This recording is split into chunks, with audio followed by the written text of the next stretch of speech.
예, 오늘 부활절인데요. 이게 오늘 제목이 약속의 자녀입니다. 오늘 내용 잘 보시고 이해해야 됩니다. 자세히 잘 들어야 됩니다. 이게 뭔 말이지 하고 헷갈리면 안 됩니다. 오늘 이 주신 말씀이 약속의 자녀인데 예수님이 부활하신 것도 약속이에요. 예수님이 이 땅에 오신 게 뭡니까? 성육신에 오셨죠. 성육신. 내 아들을 그리스도로 보내주겠다. 여자의 후손으로 보내주겠다고 약속하신 것이 성육신이죠.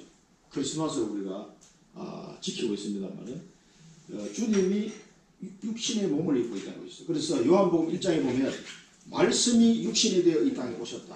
그분이 주인이다. 주인. 그런데 사람들은 그 빛을 알아보지 못하였다는 거예요. 그래서 이 성육신으로 이 땅에 오신 것을 약속하셨고요. 또 이 성육신을 통해서 반드시 자기 몸을 대속제물로 주실 거라는 것을 약속하셨어요. 그 이사야에서 자세히 읽어보면 우리 때문에 고난을 받고 매를 맞고 고통을 당하고 그래 하셨잖아요. 그래서 미리 이렇게 약속을 하신 겁니다.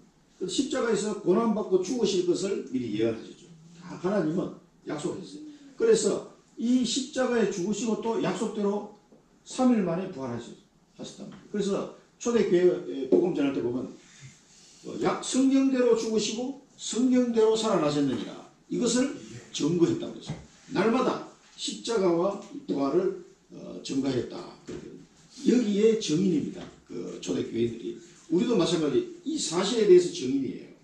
우리가 어떤 것을 들어서 아는 게 아니라 성경 말씀을 통해서 이 사실을 믿으시고 우리의 삶 속에 이 성육신 하시고 십자가 지시고 부활하신 이 예수 그리스도가 나의 주인이 된다는 사실을 확인하고 체험케 하셨어요. 그리고 이 이름으로 기도할 때 하나님 응답을 주셨어요. 이런 비밀들을 통해서 우리는 이분의 증인이 되는 겁니다. 그리스도의 증인. 그래서 이 모든 약속을 하나님이 이루신 목적이 뭐겠습니까? 이 누구든지 예수가 그리스도 사실을 이 약속을 믿는 자는 구원을 얻을 것이다. 이 약속에 해당되는 약속의 자녀입니다. 그래서 오늘 부활하신 주님께서 지금도 성령으로 나와 함께 하시는 사실을 믿으시고 감사하는 마음으로 예배를 드려요. 오늘 특히 이제 부활절이기 때문에 이런 비밀들을 세상에서는 가르쳐주지 않기 때문에 세상 사람들이 이거 다 놓쳐버리고 인생의 근본 문제를 해결할 수 있는 답인데 이게 인생의 답인데 이걸 모르고 살아가는 거죠. 그러다 보니까 세상에서 많이 얻은 것 같은데 성공한 것 같은데 망하는 거예요. 사단의 권세를 이길 자가 없고 하나님의 진노를 막을 자가 없습니다. 그래서 멸망하는 거예요. 그래서 그 멸망의 자녀에서 구원의 자녀로 약속의 자녀로 우리를 구원하시기 위해서 이 내용들을 미리 약속하시고 이 약속대로 이루셨습니다. 굉장히 이루기 힘든 약속인데 그 약속을 변치 아니하시고 그대로 하나님은 우리를 위해서 지켜주신 겁니다. 그래서 이 내용들을 하나님 우리에게 선물로 주셨는데요. 이 선물로 주시기 위해서 먼저 주신 게 뭐냐면 율법이에요. 이 내용들을 이루기 위해서 하나님이 먼저 이스라엘 백성들에게 모세 시대 때 주신 것이 율법입니다. 그런데 이 율법은 반드시 행동으로 해야 돼요. 행위를 있어요. 행위가 따라가야 됩니다. 그래서 율법은 자기 행위가 따라가야 되고 자기 노력이 따라가야 돼요. 그래서 율법 아래에 있는 자는 진노 아래에 있다. 저주 아래에 있다라고 이야기합니다. 왜?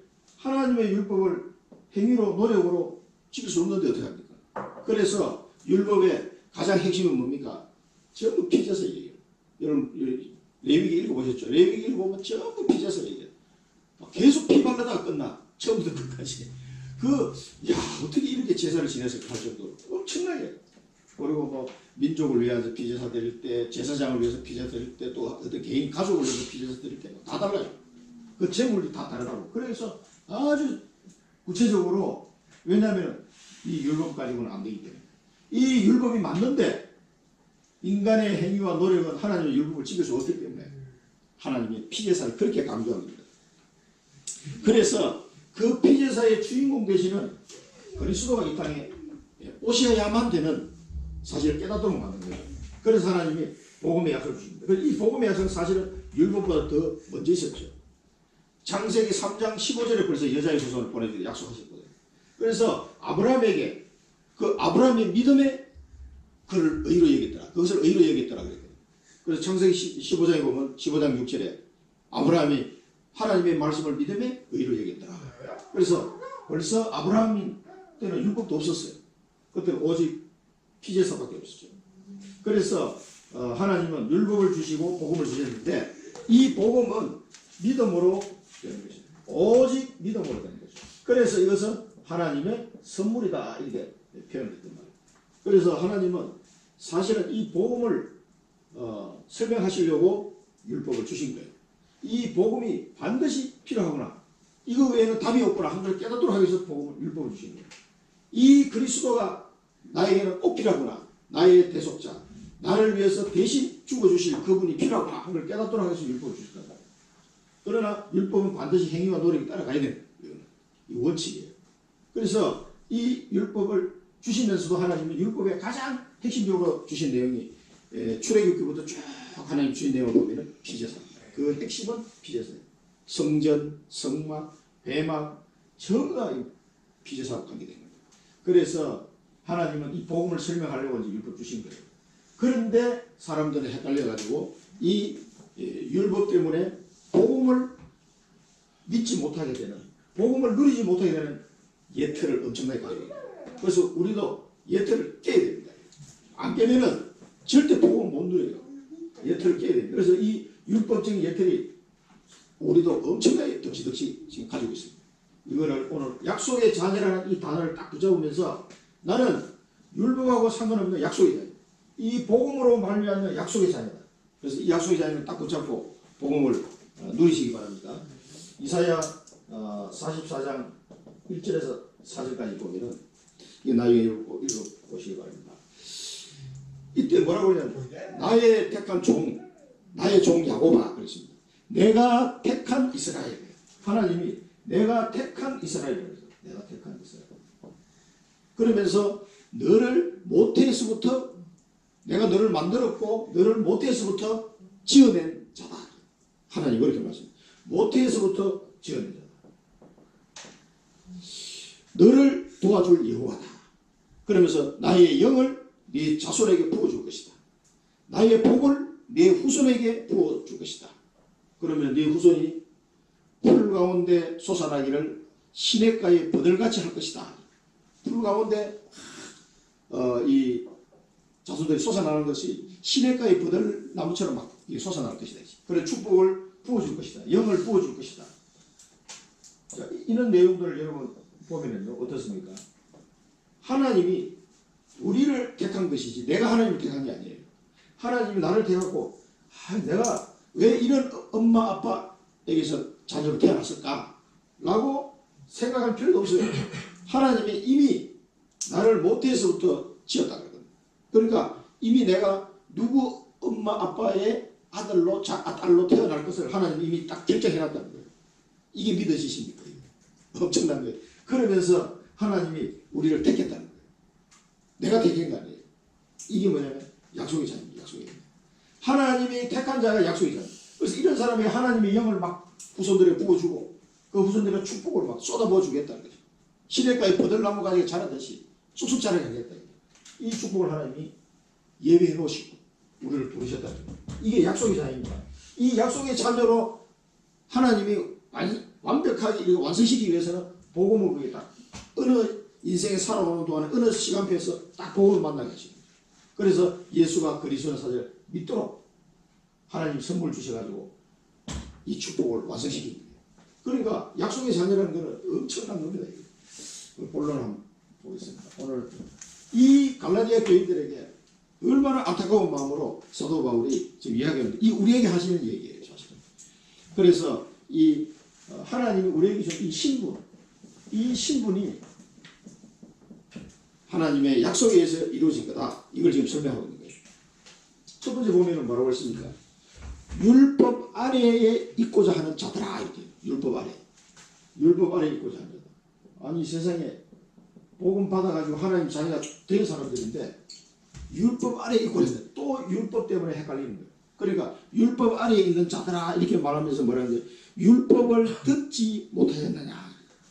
율법은 뭐라고 그랬어요? 우리 그건 이제 로마서에 보면 여기서 다른 설명하지 않습니다만은 로마서 3장 19절에 보면 로마서 3장 19절에 뭐라고 했습니까?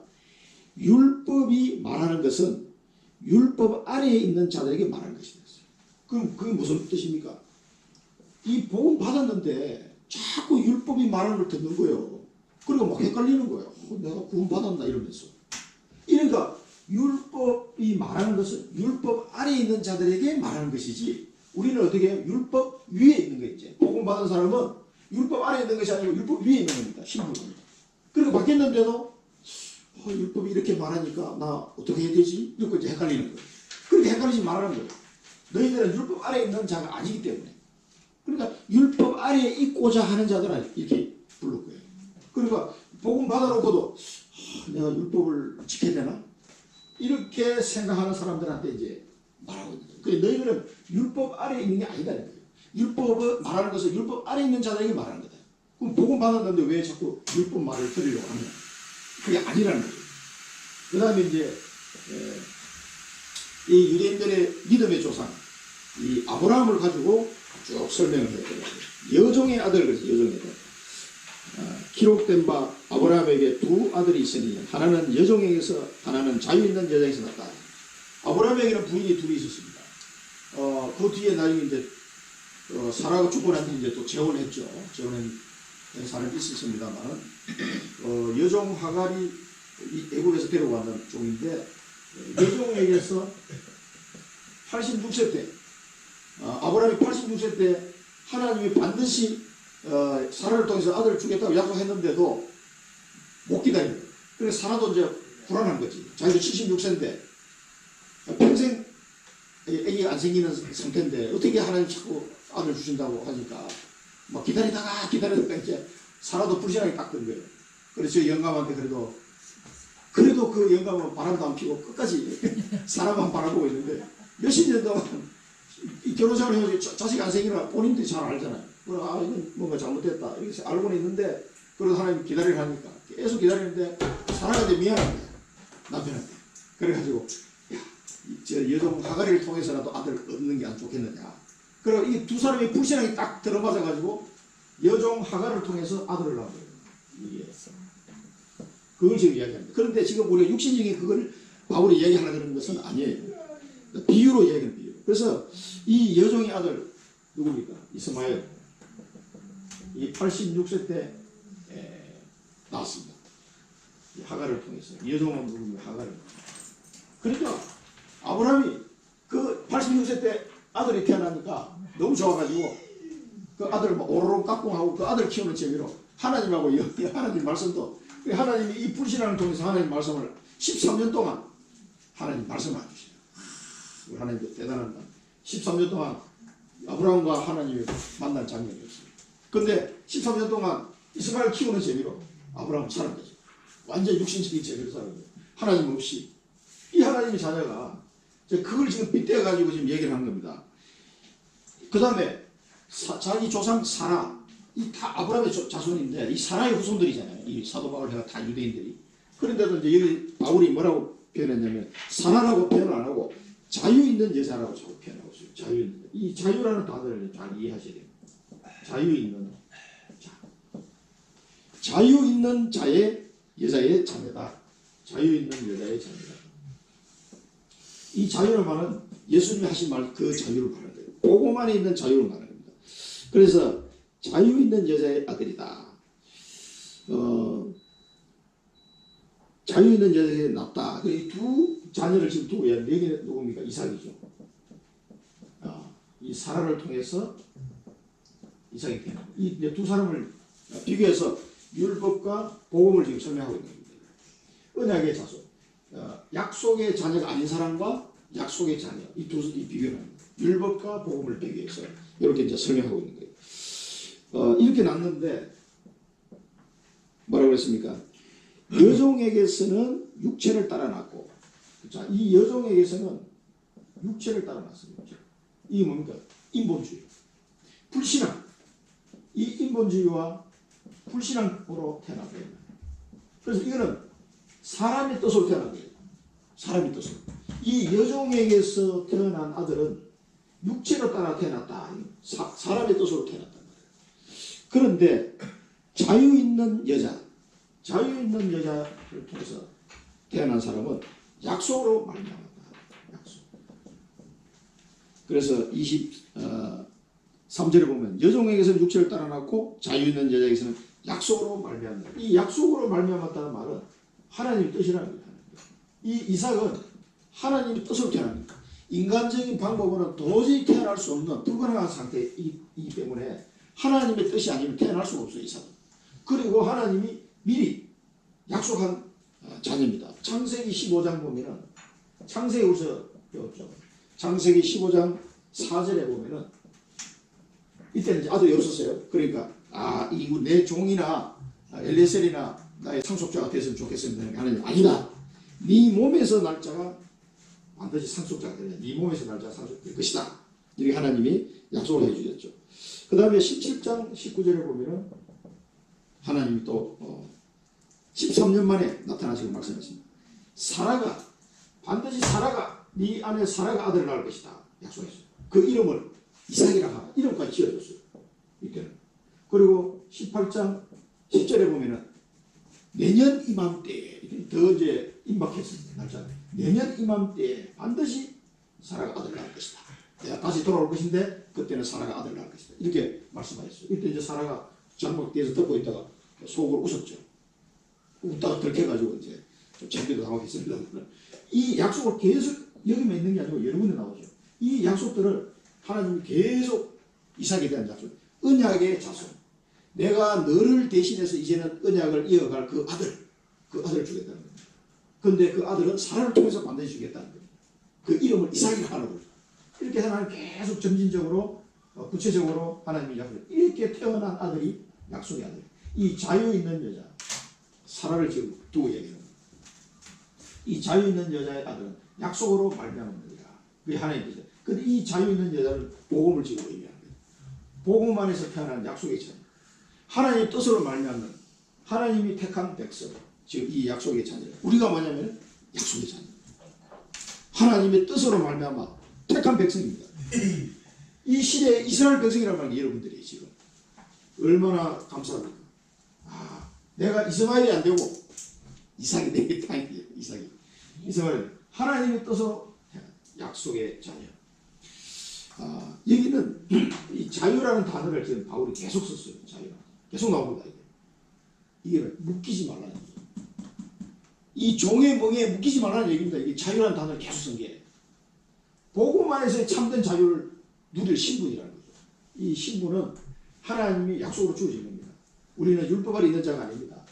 복음 안에서 자유를 누릴 자입니다. 근데요, 자유를 그게 쉽게 누릴 수 있을 것 같습니다. 자유를 쉽게 못 누려요. 이상하게. 굉장히 쉬운 것 같은데 자유를 못 누려요. 기도할 수 있는 자유 못 누려요. 전도할 수 있는 자유 못 누려요. 예배 드릴 수 있는 자유도 못 누려요. 이게 이상합니다. 이게. 굉장히 쉬운 건데 어려워. 이런 자유를 이제 자유 있는 여자에게서 난 약속으로 말미암는 자녀다. 하나님 뜻으로 난 자다. 이 사실을 꼭 기억하시고요. 언약으로 붙잡아야 되겠습니다. 우리가 나는 하나님의 약속의 자녀다. 하나님의 약속. 약속으로 말미암는 이 약속이 뭡니까? 그리스도 안에서 주신 약속입니다. 그리스도의 언약으로 말미암아 그리스도 안에서 바울이 늘 얘기해요. 그리스도 안에서 택한 하나님의 자녀. 이게 이제 약속의 자녀. 이 약속으로 말미암아 택함 받은 하나님의 자녀. 택함 받은 하나님의 자녀다. 이거를 늘 기억하셔야 돼요. 잊어버리면 내가 하나님 택한 거 아닙니다. 하나님이 나를 택하십니다. 그래서 우리가 어떤 집안의 자녀로 태어날 것까지 하나님 이미 딱 예정하시고 이렇게 태어나게 하신 거예요. 그 내가 왜 이 가정에 태어났지? 이렇게 생각하시면 안 됩니다. 하나님이 그렇게 택하셨어요. 내가 너를 만들었고 너를 못해서부터 너를 지어낸 자다. 그리고 한 말이 없죠. 택함 받은 하나님의 자녀. 그럼 혹시 뭐 부모님을 원망할 필요가 없어요. 하나님이 택하기 때문에 뭐 우리 마음대로 되는 것도 아니에요. 하나님이 그렇게 해서 이 그리스도 약속 안에서 나를 택하신 그 하나님 자녀로 만들어 주신 이 언약을 꼭 붙잡아 흔들지 마요. 우리는 율법 아래에 있을 신분이 아니다. 이걸 꼭 기억하시고요. 두 번째는 두 언약이니 이 두 언약을 이제 좀 구체적으로 비교를 하고 있습니다. 신의 산인데요. 신의 산으로부터 종을 낳은 자. 신의 산으로부터 종을 낳은 자. 이 종을 낳은 자. 그가 그 자녀들과 더불어 종노릇 한다는 거죠. 신의 산이 어디입니까? 신의 산이 출애굽해가지고 이스라엘 백성들 어디 나왔어요? 지금 시나이 반도. 지금 시나이 반도에 가면 그 신의 산이 있어요. 신의 산. 이 신의 산에서 십계명을 받고 하나님의 율법을 받고 또 성막을 어떻게 만들어라 하니까지 다 해서 성막을 만드는 까지 작업까지 되면서 이 신의 산에서 모세에게 너는 네 민족을 이끌고 나가서 희생 제물을 드리라. 출애굽기 3장 18절이 신의 산에서 성취가 되는 거죠. 그때 피제사를 지냈던 장소가 신의 산이고 율법을 받았던 장소가 신의 산입니다. 그래서 모세를 통해서 하나님이 피제사를 드리게 해가지고 이스라엘 백성이 공식적으로 하나님의 백성이다 하는 걸 선언하는 그런 장면이 출애굽기에 나옵니다. 그게 이제 이 신의 산에서 이스라엘 백성이 하나님 자녀다. 피제사를 전 민족을 위한 백성을 위한 피제사를 아주 근하게 엄청난 피를 많이 흘리고 피제사를 드리게 됩니다. 그래서 거기서 하나님의 백성이라는 것을 공식적으로 선언하게 됩니다. 구원받아요. 이 신의 산을 말하는 거예요. 이 신의 산은 사도에서 율법을 받는데 근데 사도 바울은 뭐라고 했습니까? 신의 산으로부터 종을 낳은 자다. 이게 지금 율법을 얘기하는 거예요. 이 신의 산은 대표가 율법입니다. 잠시 율법과 복음을 지금 바울이 설명하려고 그러는 거예요. 이 신의 산으로서는 그러니까 이 율법 아래에 있는 자는 종노릇 할 수밖에 없는 거예요. 종노릇. 그러니까 우리가 다시 복음 받은 자가 율법 아래로 들어갈 필요가 있다 없다? 절대 없다. 들어갈 필요가 없는 거예요. 이 율법 아래에 있는 자는 계속 종노릇 하는 거예요. 그래서 신의 산에서는 종을 낳은 자라고 표현합니다. 그래서 이제 이 하갈을 율법에다 이제 비유해서 설명할 거예요. 하갈이 율법이라는 뜻이 아니고 하갈과 이스마엘은 하갈은 신의 산에서 종을 낳았고 그가 그 아들과 더불어 그 자녀들과 더불어 종노릇 한다. 하갈은 아들을 낳았지만 종은 종이에요. 그 종의 신분이 바뀌는 게 아니거든요. 계속 종입니다. 사라가 주인이에요. 사라가. 그래서 나중에 어떻게 사라가 쫓아내버리잖아요. 아들까지 낳았는데 쫓아내버려요. 그게 우리가 육신적으로 해석하면요. 사라가 못됐구나 이렇게 생각했는데 그게 아니에요. 다 의미가 있는 거예요. 그걸 나중에 후대들에게 복음을 설명하려고 하나님이 그렇게 다 하신 거예요. 자, 이 신의 산은 율법이고 이 율법 아래 있는 종노릇 할 수밖에 없어요. 그래서 갈라디아서 우리가 3장 10절에서 확인한 바 있죠. 율법 행위에 속한 자들은 저주 아래 있는 것이다. 그 율법 행위 아래 있는 자는 저주 아래 있는 것이다. 아까 여기 말씀드린 것처럼 율법 가지고는 저게 안 되기 때문에 이 행위 노력 가지고는 택도 없게 되어버렸습니다. 그래서 로마서 3장 19절에 보면 온 세상으로 하나님의 심판하라 있잖아요. 이 로마서 3장 19절 후반부에 보면은 이로 말미암아 온 세상으로 하나님의 심판 아래 있게 합니다. 그래서 이 율법 아래 있는 자는 저주 아래 있는 것이고 하나님의 심판 아래 있는 것입니다. 그러니까 무시무시한 거예요. 여러분 하나님의 심판이 이 장난이 아닙니다. 하나님이 진노하시니 그래서 본질상 진노의 자식이라고 표현했는데 굉장히 무서운 거예요. 이게. 그래서 이 하나님의 진노를 피할 자가 누구냐 이렇게 하나님의 진노를 피할 수 있는 방법은 그래서 복음밖에 없는 거예요. 그래서 하나님 우리에게 복음 주신 거예요.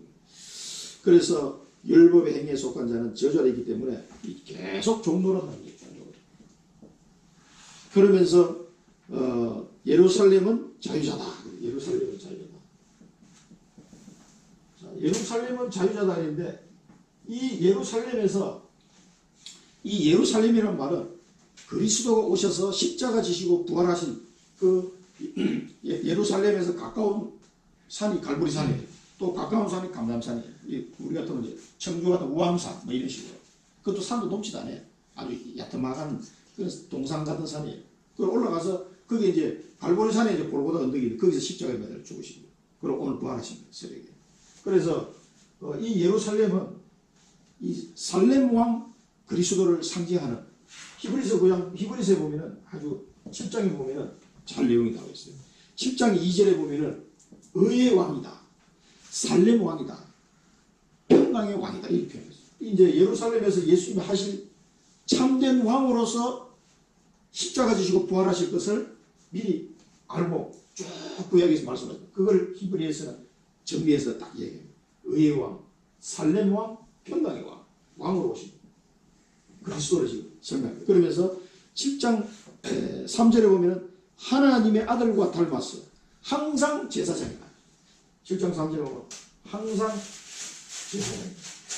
왕으로 오신 분이고 우리의 죄를 해결할 바로 제사장으로 오신 분, 참 제사장으로 오신 분. 그렇게 말씀하시면서 11절에 보면은 멜기세덱의 반차를 따르는 다른 한 제사장으로 오셨다. 멜기세덱의 반차를 따르는 다른 한. 이게 무슨 말이냐면은 구약시대 때 제사장들이 그렇게 많았어요. 그 많은 제사장들이 율법을 따라서 피제사를 드렸지만 그 제사장이 아론의 지파를 따라서 내려오는 제사장들의 그 제사가 완성된 제사가 아니란 말이에요. 그 제사로는 또 제사를 지내요. 이 뭔가 부족한 이 제사장. 그러면은 멜기세덱의 반차를 쫓아온 다른 한 제사장을 하나님 왜 우리에게 주시겠느냐. 이 제사장이 완벽하다.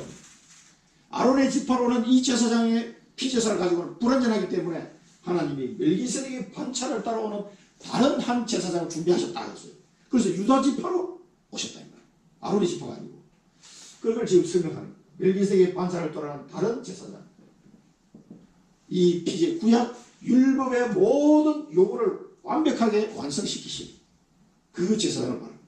그래서 멜기세덱의 반차를 따르는 다른 한 제사장이 오게 하셨다. 그러면서 12절에 보면은 히브리서 7장 12절에 보면 제사 직분이 바뀌었은즉 율법도 반드시 바꾸어지는 거죠. 이 제사가 바뀌었다고 했어요. 그러니까 이 구약시대 때 이 제사가 아니라 이제는 십자가의 제사로 끝내버렸다는 거죠. 그렇기 때문에 율법도 반드시 바꾸어질 것이다. 그렇게 돼야 돼요. 그러니까 율법에서 복음으로 바뀌어야 된다는 거예요. 그걸 지금 설명하는 거예요. 그리고 18절에 보면은 전에 있던 계명은 연약하고 무익하니 폐하여야 하리라. 이렇게까지 히브리서 기자는 말하고 있습니다. 전에 있던 율법은 폐하여야 하리라. 그러면 예수님은 뭐라고 하면 내가 율법을 폐하러 온 것이 아니라 완성하러 오셨다. 그래서 이 폐하여야 하는 말은 이제는 율법 안에 있지 않고 복음 받은 자는 이 율법의 내용이 의미가 없다는 얘기예요. 그래서 그런 의미에서 히브리서 기자는 이렇게 얘기합니다. 이 계명은 연약하고 무익하니 폐하여야 하리라. 그래서 우리는 이 율법과는 전혀 상관없는데 지금 우리가 사는 삶도 보면 전부 다 율법적인 삶을 다 살고 있어요. 굉장히 우리가 거기에 각인 뿔이 제대되어 있다는 사실을 아셔야 됩니다. 이걸 예틀을 깨야 돼요. 그러면서 22절에 보면 예수는 더 좋은 언약의 보증이다. 예수는 더 좋은 언약의 보증이다. 그래서 예수 그리스도를 믿는 사람은 이제 율법하고는 상관이 없는 거예요. 이런 초등학문하고는 전혀 상관없이 살 필요가 있다는 거죠. 예수는 더 좋은 언약의 보증이 되기 때문에 끝난다. 그래서 7장하고 이사야 44장을 꼭 읽어보셔야 돼요. 내용이 아주 정리가 잘 되어 있습니다. 이건 이제 구약 성경에 나온 내용을 싹 한꺼번에 정리해가지고 지금 히브리서 기자가 이렇게 해놓은 겁니다. 그래서 이 율법에 대해서 어떤 청년이 물어봤을 때 예수님이 질문하잖아요. 그때 이 청년이 말을 한 거예요. 누가복음 10장 27절에 보면 내 마음을 다하고 목숨을 다하고 힘을 다하며 뜻을 다하여 주 너희 하나님을 사랑하고 내 이웃을 내 자신까지 사랑하라. 그것이 율법의 모든 요구를 다 이루는 거다라고 해요. 너는 가서 그렇게 행하라 이러니까 그 청년이 돌아갔다 그러죠. 그래서 이 모든 율법의 내용이 이제는 예수 그리스도 내 마음을 다하고 목숨을 다하고 힘을 다하고 뜻을 다하여 주 너희 하나님을 사랑하고 내 자식을 사랑할 수가 있습니까? 안 되거든요. 이 내용을 완성시키심으로 사실은 예수님이에요. 십자가에서 이 사랑을 다 완성시켜버려요. 우리는 이렇게 할 수가 없습니다. 그래서 그 청년에게 예수님이 스스로 답하게 만들어요. 율법이 뭐라고 말하느냐? 한마디로 말하면 뭐냐 율법이. 그때 이 청년이 그래도 율법을 많이 공부한 사람이라 이걸 딱 얘기했어요. 그러면 너 그대로 가서 행해라. 그래, 행할 수 있습니까? 자기가 안 되는데 그 율법을, 그 사랑을 완성시킨 그분이 예수 그리스도 십자가를 합니다. 그래서 자기 자신이 그걸 율법을 완성시킨 그리스도라는 것을 드러내시기 위해서 그렇게 말씀하신 거죠. 3번에 보면 28절에 보면 이삭과 같은 약속이다. 그래서 우리는 이삭과 같은 약속의 자녀다. 여러분 이제 약속의 자녀가 어떤 신분인지, 어떤 축복 속에 완성된 것인지를 꼭 기억하셔야 됩니다. 그리스도 안에서 예루살렘의 자유자, 예루살렘의 자유자, 우리 어머니라. 이 또 27절, 26절을 가지고요. 안상홍 정인은 요걸 가지고 또 어머니 하나님 할 때고, 왜 어머니 하나님 성경이 어디 있냐 그러니까 갈라디아서 4장 26절을 딱 펴더라고요. 그래, 요 봐라, 어머니 있지 않냐. 오직 위에 있는 예루살렘은 자유자니 곧 우리 어머니라. 이 어머니 있지 않냐. 답답해가지고 설명해. 야, 이 사람아, 이 어머니라는 거는 지금 바울이 사라를 가지고 비유로 설명을 한 거지. 복음을 설명하고 한 건데 무슨 이게 하나님, 어머니 하나님이냐. 그러니까 이게 그거라는 거예요. 그랬죠. 이게 성경을 봐도 이게 머리가 나쁘면은 해석을 못하는 거지. 이게 어떻게 어머니 하나님입니까? 이건 사라를, 우리 어머니라는 게 자기 조상들이기 때문에 사라가 아브라함과 사라의 조상이잖아요. 그 자손들이잖아요. 그러니까 우리 어머니를 이렇게 표현한 건데, 그것은 이제 복음을 설명하려고 한 거지 다른 표현이 아니에요. 그걸 비유를 설명한 것을 잘 이해를 못 해가지고 그런 뚱따지 같은 소리. 그래서 요한복음 8장 32절에 보면은, 요한복음 8장 32절은 예수님이 뭐라고 말씀하셨어요? 진리를 알지니 진리가 너희를 자유롭게 할지라. 그래서 진리, 예수 그리스도, 이 진리가 너희를 자유롭게 할 것이다. 왜냐하면 예수님이 이 율법의 완성을 다 잃어버려요. 율법의 요구를 100% 완벽하게 잃어버리기 때문에 진리 안에서 너희 자유를 자유케 하리라. 진리가 너희를 자유. 그러니까 그리스도 안에서 이 자유를 누릴 수 있게 되는 거죠. 그래서 이제 율법의 요구에 어떤 말에 흔들릴 이유가 전혀 없다. 그래서 우리의 미션은 약속의 자녀로서 이제 복음을 누리고, 복음 누림이 잘안돼. 복음 누림이 뭡니까? 하나님이 나와 함께 있다는 걸 늘 기억하는 거예요. 잊지 않는 거예요. 어떤 상황 속에도 복음을 누리고, 하나님 나와 함께 하는 거예요. 복음을 누리고 전달하는 자유를 누리고, 누리는 복음을 전달하는, 복음을 누리고 복음 전달하는 자유를 누리시기 바랍니다. 우리의 미션입니다. 그 복음 누림이 잘 안 돼요. 어떤 사건만 터지면은 하나님 나와 함께 하지 않는 것처럼 자꾸 착각합니다. 하나님 나와 함께 하는데 약속의 자녀이기 때문에 꼭 붙잡으시고요. 세 번째, 믿음 확신입니다. 그래서 우리에게는 이 믿음과 확신이 필요합니다. 육체를 따르는 자가 성령을 따르는 자를 박해한다. 이 무슨 말입니까? 육체를 따르는 자가 성령을 따르는 자를 박해. 이스마엘이 이삭을 박해했던 것처럼 이제도 그러하니라. 그 육체를 따르는 자는 뭐 율법을 말하는 거예요. 그러면서 성령을 따르는 자는 복음을 말하는 거예요. 근데 지금도 율법이 복음 받은 사람을 박해하고 있는 거 아니냐. 그 갈라디 교인이 그 율법주의를 듣고 그냥 흔들려 버리니까 그렇게 하면 안 된다는 거죠. 지금도 그러하니까 우리도 지금 율법에 박해를 받고 있는 거 아닌지 모르겠어요. 내 스스로 여기서 탈출해야 됩니다. 그래서 자유함을 누리시기 바랍니다. 율법주의자가 나를 박해하는데 그게 왜 복음 가진 사람이 그 자유를 못 누리고 그 말에 당하냐 이거죠. 그렇게 할 필요 없어요. 이제도 그러하고 있다. 그 다음에 두 번째는 여종과 그 아들을 내쫓으라는 거죠. 여종과. 이 여종은 하갈을 얘기하는 것이지만 지금 하갈을 두고 얘기하는 게 아니지 않습니까? 여종과 그 아들을 내쫓아라. 이 여종과 그 아들은 율법을 이야기해요. 율법주의. 이 율법주의, 예틀 내쫓아라. 이걸 내쫓지 않으면 안 됩니다. 여러분 가지고 있는 율법주의나 이 예틀을 깨야 됩니다. 우리 원단 메시지처럼 이 예틀을 벗어나야 됩니다. 자유 있는 여자의 아들과 더불어 유업을 얻지 못할 것이기 때문에, 자유 있는 여자의 아들과 유업을 얻지 못할 우리가 하나님의 유업을 받을 자로 이 축복을 누려야 되는데 이 축복을 누리지 못할 이 율법주의와 예틀을 왜 자꾸 가지고 있냐. 이거를 내쫓아라. 내쫓아라. 그 여종과 그 아들을 내쫓아라. 아이고 사라가 성격이 못됐는데 이게 아닙니다. 이걸 내쫓지 않으면 여러분 삶 속에서 내 속에 있는 예틀 율법주의 여종 내 속에 있는 여종이잖아요. 내 속에 있는 여종 그 아들을 내쫓아버려야 돼요. 여러분 내쫓는 축복이 있으시기 바랍니다. 이번 주간에 내 속에 있는 이 여종과 그 아들을 내쫓아버려요. 율법주의와 예틀 내쫓아버려요.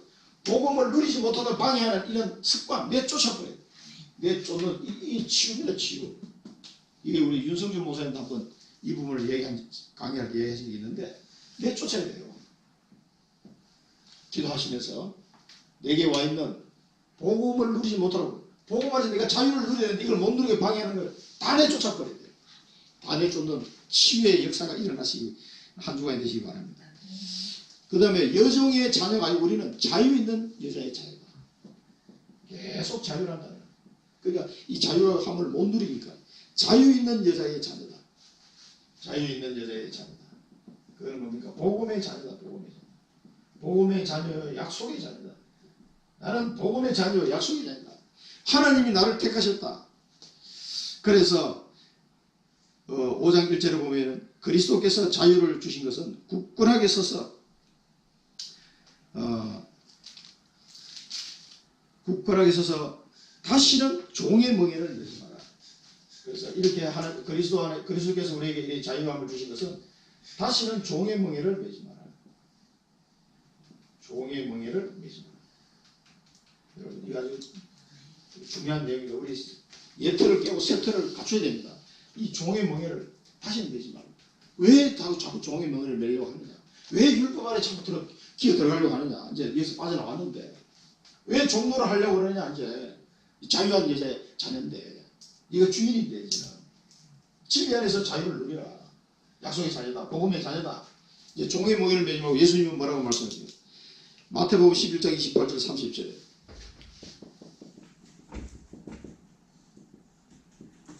수고하고 무거운 짐지나 다 내게로 오라. 이렇게 말씀하시면서 내가 너에게 쉼을 주실 것이다.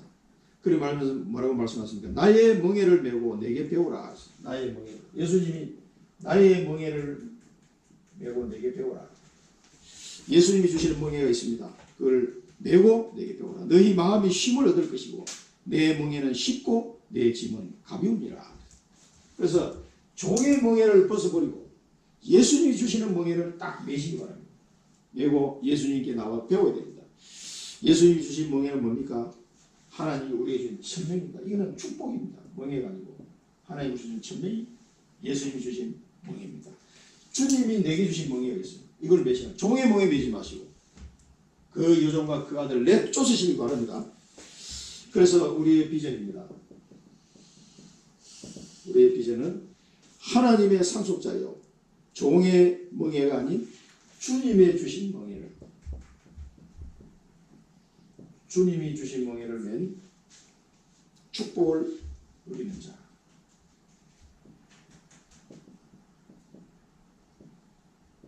축복을 누리는 자.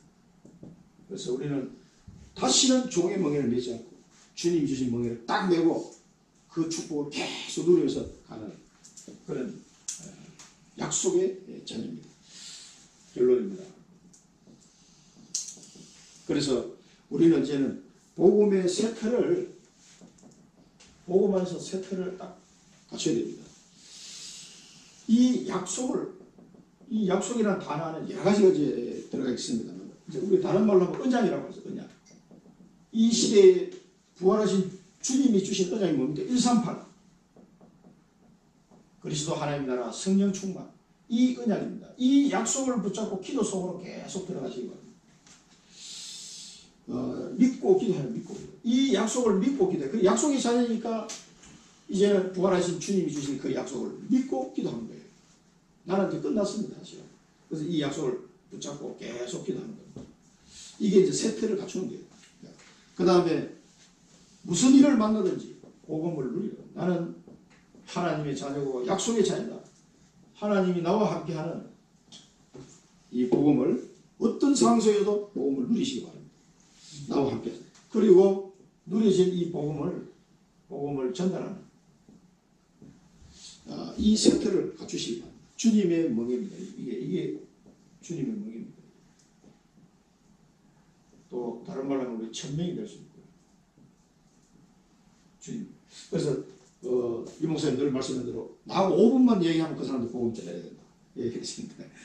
그런 생각을 늘 가지고 우리가 이 축복, 이게 이제 세트를 갖춘 하나님의 138 언약을 붙잡고 계속 기도 속으로, 그리고 하나님이 어떤 상황 속에서 내가 복음을 누릴 수 있도록 하나님이 나와 함께하는 사람 체험해, 그리고 이 체험된 복음을 전달하는 주님의 멍에를 매는 은혜를 누리시기 바랍니다. 기도하겠습니다. 살아계신 하나님 아버지, 저희들에게 이 귀한 부활절 은혜를 주시고 귀한 말씀을 주시니 감사합니다. 그토록 하나님께서는 창세전부터 예배하시고 저희들을 약속의 자녀로 택하시고 불러주신 은혜를 감사드립니다. 우리 주 예수 그리스도 안에서 이 모든 것을 이루어 주심을 감사드립니다. 이제는 종의 멍에를 다시는 매지 않게 하시고 내 속에 있는 그 여종과 그 아들을 내쫓는 은혜를 허락해 주셔서 세트를 갖출 수 있도록 인도해 주옵소서. 언약 붙잡고 날마다 기도 속으로 들어가게 하시고 하나님 나와 영원히 함께 하심을 날마다 누리는 은혜 속에 있게 하시고 이제는 이 귀한 생명의 복음을 전달하는 자로 주님의 멍에를 당당하게 메고 주님을 따라갈 수 있도록 인도하여 주옵소서. 오늘도 부활하셔서 지금도 우리와 함께 하신 우리 주 예수 그리스도 이름으로 감사하며 기도드립니다. 아멘.